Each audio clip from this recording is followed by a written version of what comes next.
नमस्कार श्रोते हो. आज पुन्हा आपलं मराठी भक्तिमय यूट्यूब चॅनलवर स्वागत आहे. आज बाळूमामा म्हणतात हा संदेश खूप महत्त्वाचा आहे. तुम्ही तुमचं आयुष्य नेहमी बेसावध जगू नका. बाळूमामा म्हणतात तुम्ही तुमचं जीवन कधीही बेसावधपणे जगू नका. नेहमी सावधगिरीने पण सर्वसाधारण जीवन जगा. कारण सर्वसाधारण दिसणारी माणसं असाधारण या यादीत एक नंबरच्या बाजूला असतात, हे नक्की लक्षात ठेवा. जीवनात काही कमवायचं असेल तर त्यासाठी पूर्ण मेहनत करावी लागेल. मेहनत अशी करा की 100% मेहनत केल्यावर तुम्हाला कर्माचं फळ 100% मिळणार आहे. कधीही कुणाचं वाईट बघू नका किंवा वाईट विचार करू नका. नेहमी चांगला विचार करा. दुसऱ्याबद्दल आणि स्वतःबद्दल नेहमी माणसानं अशा पद्धतीनं जगावं जेणेकरून त्या दुसऱ्या माणसाने आपली आतुरतेने वाट बघावी की तो माणूस आपल्यासाठी काहीतरी नक्की करेल. या हिशोबाने सर्व जीवन व्यतीत करावं. जीवनात येणाऱ्या अडचणींना मात करून जीवनात सदैव मामाचे नामस्मरण करावे आणि जीवनात आध्यात्मिक प्रवास सुरू केला पाहिजे. जीवनातील अनेक अडचणींना सामोरं जाताना तुम्ही त्या अडचणींना कशा प्रकारे बघत आहात हे सगळ्यात महत्त्वाचं आहे. तुम्ही जर अडचणींना सामोरं जात असताना नेहमी जर वाईट विचार किंवा वाईट वाटून घेत असाल तर नक्की सोडून द्या. कारण तुम्हाला एखादी अडचण हे काही ना काही देत असतं. शेवटी नाही दिलं तर अनुभव 100% देत असतं. नेहमी अडचणींचा सामना एक चांगल्या प्रकारे करा, मगच तुम्हाला यश मिळणार आहे. मामा म्हणतात संयम ही अशी गोष्ट आहे की जी तुमच्यामध्ये असली तर तुम्हाला कोणीही या कलियुगात हरवू शकणार नाही. ज्यावेळेस प्रयत्न करून सुद्धा तुम्हाला यश मिळत नसेल तर जाणून घ्या तुमच्याकडे खूप मोठा संयम आहे. तरच तुम्ही यशस्वी होऊ शकतात. हे प्रत्येकानं लक्षात ठेवा. पाहून दुर्लक्ष करू नका. हा संदेश जर तुम्ही उघडून बघत असाल तर नक्कीच तुम्ही भाग्यवान आहात. श्री संत सद्गुरू बाळूमामांचा कृपा आशीर्वाद तुमच्यावर अखंड आहे आणि तुम्ही खूप नशीबवान आहे की बाळूमामांचा आशीर्वाद आपल्यावर मिळणं हे खूप भाग्योदय आहे. असेच बाळूमामांचे संदेश आपल्यापर्यंत पोहोचण्यासाठी पहिल्यांदा व्हिडिओला लाईक करा. चॅनलवर नवीन असाल तर चॅनलला सबस्क्राईब करून शेजारील बेल आयकॉन नक्की प्रेस करा, जेणेकरून येणारे असेच नवनवीन व्हिडिओ आपल्यापर्यंत पहिल्यांदा पोहोचतील. आणि बाळूमामांच्या नावाचा जयघोष करा कमेंटमध्ये. बाळूमामा म्हणतात आयुष्यात आनंदी क्षणासाठी पैशाने कमवलेल्या वस्तूपेक्षा स्वभावाने कमवलेली माणसं जास्त सुख देतात. स्वभाव पेढ्यासारखा पाहिजे. जो राजवाड्यात जेवढी चव देतो तेवढीच चव झोपडीत पण देतो.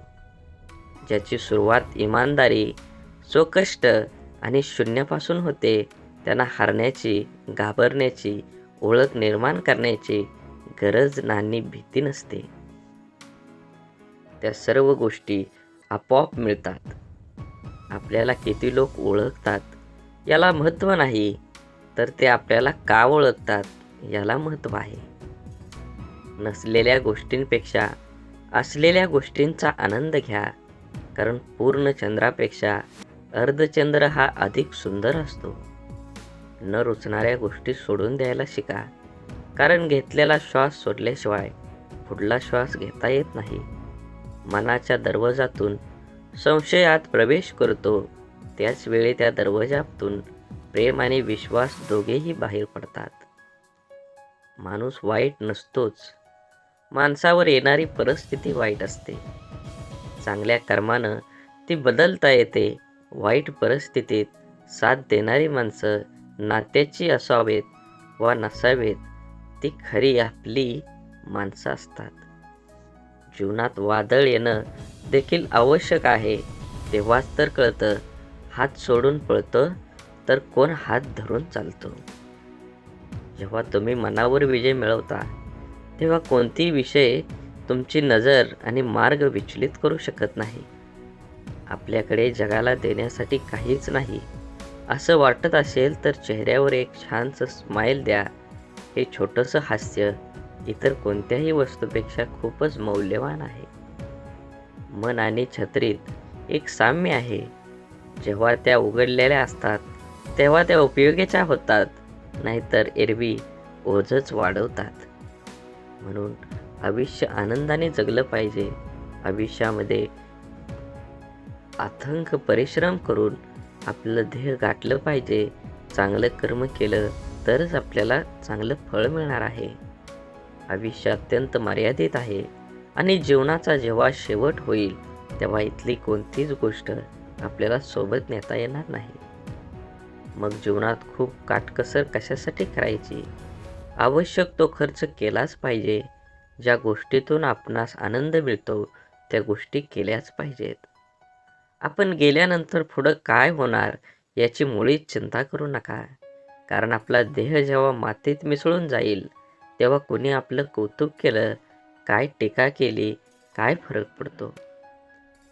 जीवनाचा आणि स्वकष्टाने मिळवलेल्या पैशाचा आनंद घेण्याची वेळ निघून गेलेली असेल. तुमच्या मुलांची खूप काळजी करू नका. त्यांना स्वतःचा मार्ग निवडू द्या. स्वतःचं भविष्य घडवू द्या. त्यांच्या इच्छा, आकांक्षा आणि स्वप्नांचे तुम्ही गुलाम होऊ नका. मुलांवर प्रेम करा. त्यांची काळजी घ्या. त्यांना भेटवस्तू द्या. मात्र काही खर्च स्वतःवर, स्वतःच्या आवडीनिवडीवर नक्कीच करा. जन्मापासून मृत्यूपर्यंत नुसतं राबणं म्हणजे आयुष्य नाही, हे देखील लक्षात ठेवा. तुम्ही 50शीत आहात. आरोग्याची हेळसांड करून पैसे कमवण्याचे दिवस आता संपलेले आहेत. पुढील काळात पैसे मोजून सुद्धा चांगलं आरोग्य मिळणार नाही. या वयात प्रत्येकापुढे 2 महत्त्वाचे प्रश्न असतात. पैसा कमवणं कधी थांबवायचं आणि किती पैसा आपल्याला पुरेल? तुमच्याकडे शेकडो, हजारो एकर सुपीक शेतजमीन असली तरी तुम्हाला दररोज किती अन्नधान्य लागतं? तुमच्याकडे अनेक घरं असतील पण रात्री झोपण्यासाठी एक खोली पुरेशी असते. एक दिवस आनंदाशिवाय गेला तर आयुष्याला एक दिवस तुम्ही गमावला आहात. एक दिवस आनंदात गेला तर आयुष्यातला एक दिवस तुम्ही कमवला आहात. हे लक्षात असू द्या. आणखी एक गोष्ट, तुमचा स्वभाव खेळकर, उमदा असेल तर तुम्ही आजारातून लवकर बरे व्हाल आणि तुम्ही कायम प्रफुल्लित असाल तर तुम्ही आजारी पडणार नाहीत. सगळ्यात महत्त्वाचं म्हणजे आजूबाजूला जे उत्तमने उदात्त आहे त्याकडे पहा, त्याची जपणूक करा. आणि हो, तुमच्या मित्रांना कधीही विसरू नका. त्यांनाही जपा. हे जर तुम्हाला जमलं तर तुम्ही मनाने कायम तरुण राहाल आणि इतरांनाही हवेहवेसे वाटाल. मित्र नसतील तर तुम्ही नक्कीच एकटे आणि एकाकी पडाल. त्यासाठी दररोज व्हॉट्सअपच्या माध्यमातून संपर्कात राहा. हसानी हसवत राहा आणि मुक्त दाद द्या. म्हणूनच म्हणतो, आयुष्य खूप कमी आहे, ते आनंदाने जगा. प्रेम मधुर आहे, त्याची चव चाखा. क्रोध घातक आहे, त्याला गाडून टाका. संकटे ही क्षणभंगूर आहेत, त्यांचा सामना करा. डोंगराआड गेलेला सूर्य परत दिसू शकतो, पण माथ्याआड गेलेला जिवलग परत कधीच दिसत नाही. नाती जपा. एकमेकांना आदर प्रेम द्या. नाहीतर आयुष्य हे क्षणभंगूर आहे, कधी संपेल कळणारही नाही. म्हणून नेहमी आनंदी राहा, आनंदी द्या आणि सर्वांना आनंदाने जगण्याचा प्रयत्न करा. कोण काय बोलणार हे आपण ठरवू शकत नाही, परंतु त्यावर काय प्रतिक्रिया द्यायची हे आपणच ठरवू शकतो. ज्या गोष्टी प्रत्यक्षपणे समोरच्या व्यक्तीला बोलता येत नाही त्या गोष्टी टोमणे मारून ऐकवण्याची सवय काही लोकांना असते. काही लोकांना मजाकमध्ये मनातलं बोलून घेण्याची सवय असते. समोरच्या व्यक्तीला जर राग आला तर मी मजाक केली असं बोलून विषय संपवायचा. एखाद्या व्यक्तीस लज्जित करण्यासाठी, दुःखी करण्यासाठी अनेकदा टोमणे आणि मजाक यांचा वापर केला जातो. सरळ बोलण्यापेक्षा एखाद्याला आडवं बोलणं, शब्दांचा टोला मारून अप्रत्यक्षपणे खिल्ली उडवणं, चेष्टा मजाक करणं यामध्ये काही लोकांना खूप आनंद मिळतो. आपण काय बोलतो यावरून आपली पात्रता ठरते. कोणाबद्दल बोलतो याची नाही. कधी कधी टोमणं हे चांगल्या हेतूने पण असतात, परंतु बोलण्याचा हेतू वेगळा आणि ऐकणाऱ्यांचा वेगळा झाला की गैरसमज होतात. त्यामुळे त्याचा परिणाम होतो. एखाद्याची एखादी गोष्ट पटत नसेल तर प्रत्यक्ष बोलावे. तेही आपल्याला तेवढा अधिकार असेल तर. एकच नियम सगळ्यांना लागू होत आहे.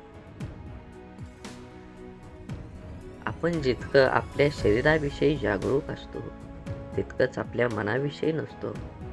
त्यामुळं जेव्हा अनपेक्षित परिस्थिती आपल्या समोर येते तेव्हा आपला गोंधळ उडतो. आपल्यासाठी काय योग्य काय अयोग्य आहे हे आपल्याला पटकन ठरवता येत नाही. आपल्या शरीरात ज्याप्रमाणे बदल होतात त्याचप्रमाणे आपलं मन सुद्धा बदलत असतं. शरीरातील बदल अदृश्य रूपात असल्यामुळे आपल्यावर लवकर लक्षात येतात, तर मनातील बदल अदृश्य असल्या कारणाने त्याच्याकडे आपण हवं तितकं लक्ष देत नाही. हेच कारण आहे जेव्हा अनपेक्षित परिस्थिती समोर येते तेव्हा आपली मानसिक स्थिती बिघडते. वेळ लागल्यावरच मनाची आठवण होते, तोपर्यंत शरीराच्या एका कोपऱ्यात आपण त्याला बंद करून ठेवतो. प्रत्येक व्यक्तीचं आयुष्य दुःख, संकट, पराभव, अपमान आणि वेदनेत भरलेलं असतं. परंतु ज्याने आपल्या मनाला समजून घेतलं त्या व्यक्तीचं जीवन अपयश, अपमान, दुःखाने भरलेलं असूनही त्यांना आनंदी, शांत जीवन जगता येतं. आपल्या संपूर्ण जीवनावर जी गोष्ट हुकूमत गाजवते ती म्हणजे मन. संपूर्ण शरीरावर, इंद्रियावर, एकंदरीत आपल्या संपूर्ण जीवनावर राज्य करणारा राजा माणूस कोण असेल तर ते आपलं मन आहे. मनाच्या शक्तीच्या जोरावर माणूस चंद्रावर आपलं पहिलं पाऊल टाकू शकतो.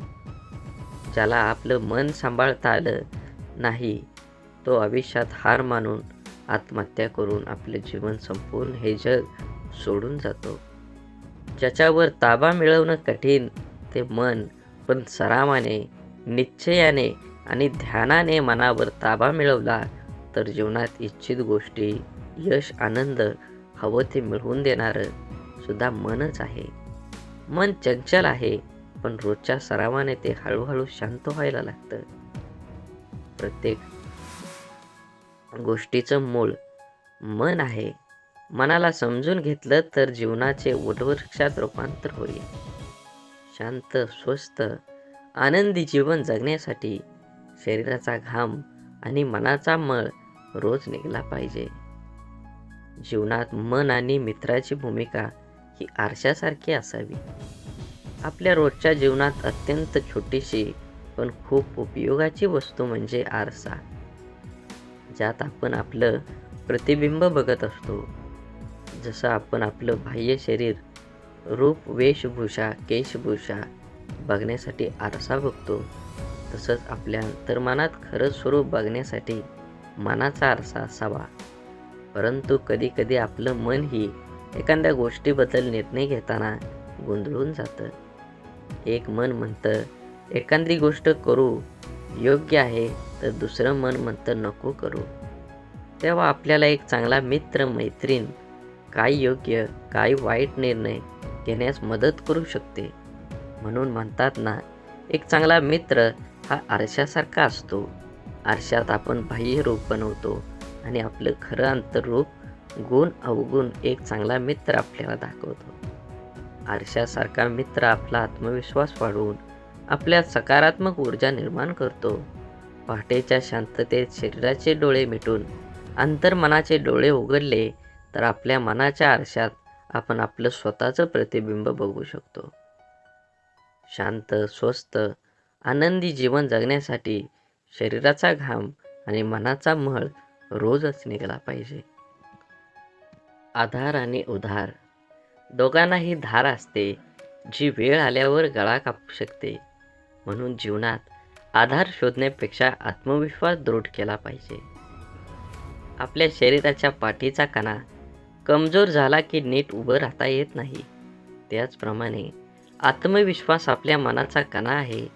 तो कमजोर झाला की जीवनात यश मिळवता येत नाही. नुकते जन्मलेले गायीचे वासरू काही मिनिटात उभं राहायला शिकतं. ते फक्त त्याच्या स्वतःच्या प्रयत्नामुळे. सुरुवातीला उभं राहताना ते सतत खाली पडत असतं, पण प्रयत्न सोडत नाही आणि उभं राहतं. गाय हे सगळं निमूटपणे बघत असते. आपलं आव्हानाचं जीवनाचं तसं नाही. आपल्याला तर अनेकांची साथ, सहवास, मार्गदर्शन, आधार मिळत असतो. तरीही प्रतिकूल परिस्थितीत आपण हार मानतो.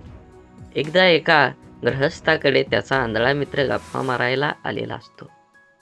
त्याच्या गप्पा इतक्या रंगतात की अंधार कधी पडला दोघांच्याही लक्षात येत नाही. आंधळा मित्र जायला निघाल्यावर ते गृहस्थ त्याच्या हाती कंदील देतात आणि म्हणतात, बाहेर खूप अंधार आहे, कंदील सोबत घेऊन जा. यावर तो आंधळा मित्र हसतो आणि म्हणतो, मी तर आंधळा आहे, मला अंधार आणि उजेड सारखाच, मला कंदिलाचा काय उपयोग. तेव्हा ते गृहस्थ म्हणतात, हा कंदील तुझ्यासाठी नाही, डोळस माणसांसाठी आहे. ज्या कंदिलामुळे तुला कोणताही धडकणार नाही. त्याला ते पटलं आणि तो कंदील घेऊन रस्त्याने चालू लागला. मात्र थोड्या वेळात एक माणूस त्याला येऊन धडकतो. तेव्हा तो ओरडतो, अरे कोण आहेस? तुला माझ्या हातातला पेटता कंदील दिसत नाही का? त्यावर धडकलेला माणूस म्हणतो, अरे बाबा, तुझा कंदील विझून गेला आहे, हे तुझ्या लक्षात नाही का आलं? त्याचं ते शब्द ऐकताच आंधळा माणूस हसला आणि म्हणाला, नाही लक्षात आलं, पण आज एक गोष्ट मात्र कळाली. उसना घेतलेला उजेड फार काळ आपल्या उपयोगी पडत नाही. त्यासाठी स्वयंप्रकाशितच व्हायला हवं. आधारापेक्षा जीवनात आत्मविश्वास असायला हवा. म्हणून जीवनात खूप वेळेस आपण एखादी गोष्ट मिळवण्यासाठी खूप प्रयत्न करतो, तरीही ते आपल्याला मिळत नाही. आणि एखाद्या व्यक्तीला तीच गोष्ट कुठलाही प्रयत्न न करता सहज मिळून जाते. तेव्हा आपला देवावरचा विश्वास कुठंतरी कमी होतो. परंतु एक त्रिलाख सत्य आहे, या दुनियेत कुठलीही गोष्ट विनाकारण घडत नाही. कोणालाच कर्मापेक्षा कमी किंवा जास्त काहीच मिळत नाही. हे जर आपण समजून घेतलं आणि स्वीकारलं तर जीवनात सुखदुःख, यश अपयश सर्वच गोष्टी सहज स्वीकारल्या सोप्या जातात. आज आपण जे काही आहोत ते आपण भूतकाळात केलेल्या कर्माने आहोत आणि आज वर्तमानात जे कर्म आपण करू हेच भविष्यात समोर येणार आहे. आयुष्यात काही गोष्टी आपल्या हातात असतात तर काही गोष्टी नसतात. ज्या गोष्टी आपल्या हातात नाहीत त्याबद्दल आपण काहीच करू शकत नाही. त्यामुळे आपण आपल्या हातात असणाऱ्या गोष्टींवर लक्ष दिले पाहिजे. नकारात्मक विचारांना आपल्यामध्ये येण्याची परवानगी देण्यापेक्षा शक्य असेल तेवढं त्यांच्याकडे दुर्लक्ष करणं हेच योग्य आहे. आयुष्य सोपंच आहे, आपण खूप अवघड पद्धतीने जगतो. आपल्या जीवनात जे आवडतं, जे हवं असतं ते मिळालं नाही की आपल्याला जगणं निरर्थक वाटतं आणि आयुष्य कठीण आहे असं वाटायला लागतं. आपल्याला जीवनात जे पाहिजे ते सर्व काही मिळू शकतं. त्यासाठी अट एकच असते, हवी ती गोष्ट मिळवण्यासाठी आपली स्वतःची तेवढी पात्रता असावी लागते. जीवनात फुकट काहीच मिळत नाही. हे हवं असतं याच्या मोबदल्यात त्याची योग्य किंमतच द्यावी लागते. आपली जेवढी योग्यता, पात्रता असते तेवढीच गोष्ट आपल्याला मिळते.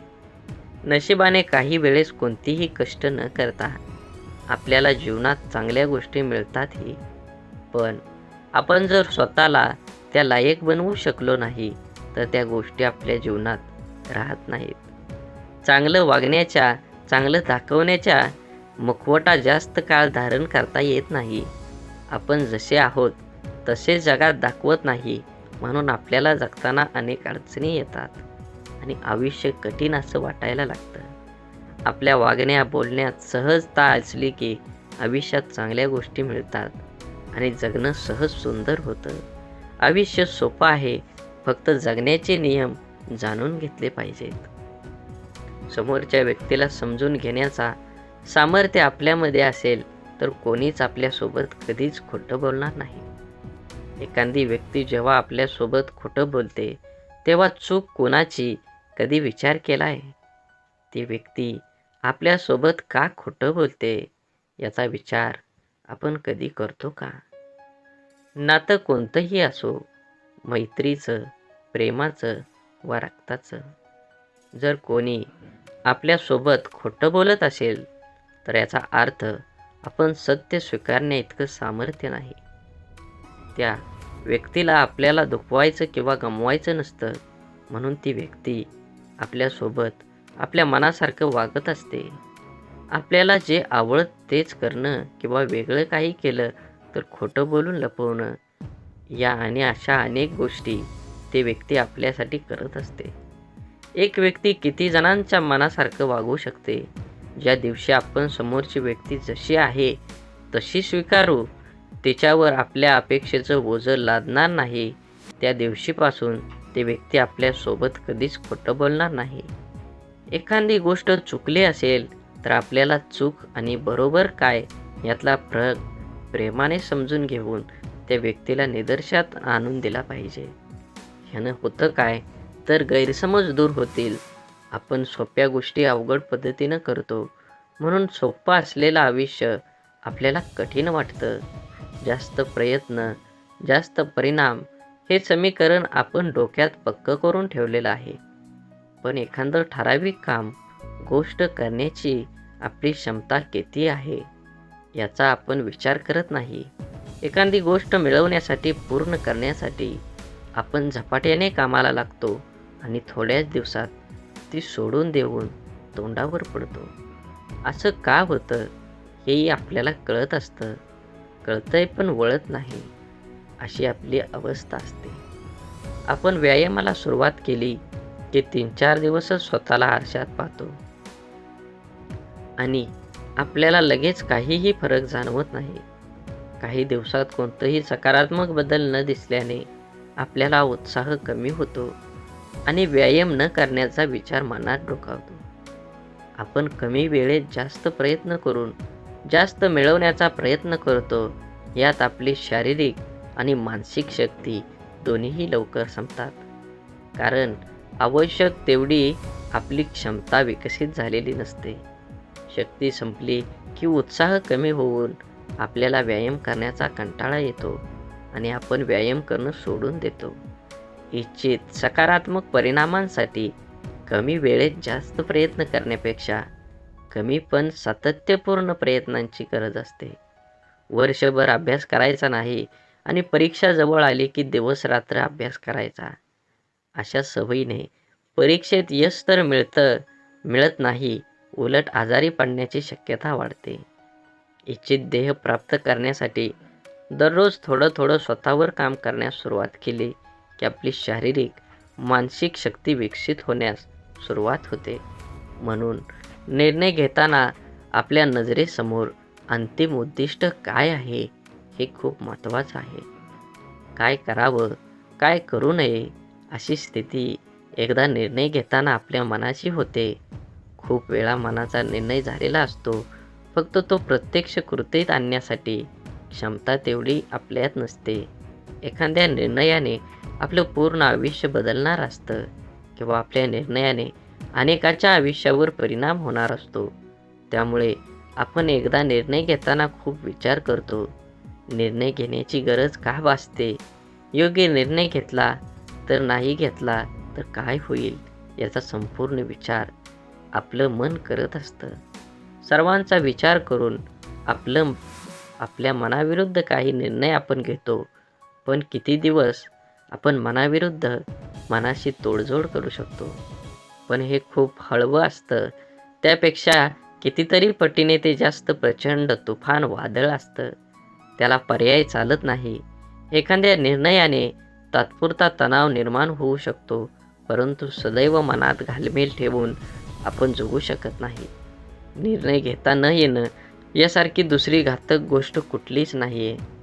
आपण कमी वेळेत जास्तीत जास्त मिळण्याचा प्रयत्न करतो, तोडकं-मोडकं प्रयत्न करतो आणि अपेक्षा मात्र खूप ठेवतो.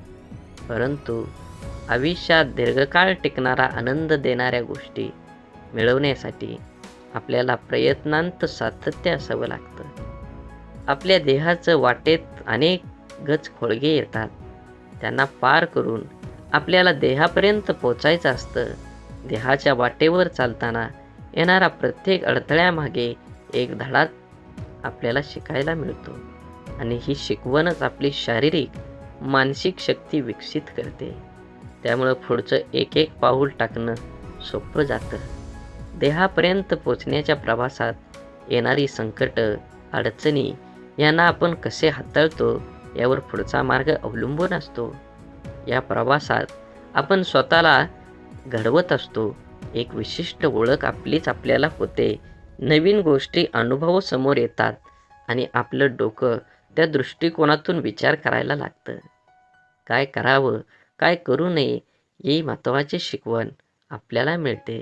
आपण ठरवलेल्या देहाच्या प्रवासात खरा आपला व्यक्तिमत्व विकास होतो. मनाला आत्मविश्वास निर्माण होतो. स्वतःची स्वतःला खरी ओळख होते.